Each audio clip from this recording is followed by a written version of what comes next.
Hello Karnataka, ಇದು ನನ್ನ first mini blog ಆಗಿದೆ. ಹೋಪ್ ನಿಮ್ಮೆಲ್ಲರಿಗೂ ಇಷ್ಟ ಆಗುತ್ತೆ ಅನ್ಕೋತೀನಿ. ಮನೇಲೇ ಇದು ತುಂಬ ಬೇಜಾರಾಗ್ತಾ ಇದೆ ಅಂದಿದ್ದಕ್ಕೆ ಹೊರಗಡೆ ಹೋಗೋಣ ಅಂತೇಳಿ ರೆಡಿಯಾಗಿ ಕಾರ್ ಹತ್ಕೊಂಡು ಹೊರಗಡೆ ಹೊರಟ್ವಿ. ಬಟ್ ಎಲ್ಲಿಗೆ ಹೋಗ್ಬೇಕು ಅಂತ ಯೋಚನೆ ಮಾಡ್ತಾ ಇರೋ ಟೈಮಲ್ಲಿ ಸಡನ್ ಆಗಿ ನಮ್ಮ ಕಣ್ಣಿಗೆ ಬಿದ್ದಿದ್ದೆ mall of Asia.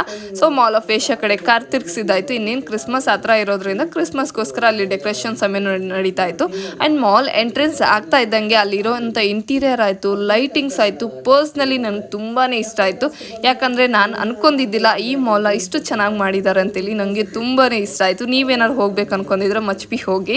And time ಆಗಿರೋದ್ರಿಂದ ಹೊಟ್ಟೆನೂ ಹಸುವಾಗ್ತಾ ಇತ್ತು ಅಂತ ಲೈಟಾಗಿ ಅಲ್ಲಿ ಸ್ವಲ್ಪ ತಿನ್ಕೊಂಡು, ಮಕ್ಳು ಇರೋದ್ರಿಂದ ಗೇಮ್ಸ್ ಆಡ್ತೀನಿ ಅಂತೇಳಿ ಆಟ ಮಾಡ್ತಾಯಿದ್ರು. ಗೇಮ್ಸ್ನ ಅವ್ರಿಗೆ ಆಟ ಆಡಿಸಿ. ಆ್ಯಂಡ್ ಹೆಣ್ಮಕ್ಳು ಅಂದರೆ ಕೇಳ್ತೀರಾ, ಚೆನ್ನಾಗಿರೋ ಪ್ಲೇಸ್ ಕಾಣ್ತು ಅಂದರೆ ಫೋಟೋ ಹಿಡಿತಾ ಇರೋದೇ, ವೀಡಿಯೋಸ್ ಮಾಡ್ತಾ ಇರೋದೆ. ಆ್ಯಂಡ್ ನನ್ನ ಫ್ರೆಂಡೂ ಬಂದಿದ್ದರು, ಅವ್ರನ್ನೂ ನಾನು ಮೀಟ್ ಮಾಡ್ಕೊಂಡು ಅಲ್ಲಿ ಸ್ವಲ್ಪ ಹೊತ್ತು ಎಂಜಾಯ್ ಮಾಡ್ಕೊಂಡು ಆ್ಯಂಡ್ ಅಲ್ಲಿಂದ ನಾವು ರಿಟರ್ನ್ ಬಂದ್ವಿ. ಇದು ನನ್ನ ಫಸ್ಟ್ ಮಿನಿ ಬ್ಲಾಗ್ ಆಗಿತ್ತು. ಹೋಪ್ ನಿಮ್ಮೆಲ್ಲರಿಗೂ ಇಷ್ಟ ಆಯಿತು ಅನ್ಕೋತೀನಿ. Thank you.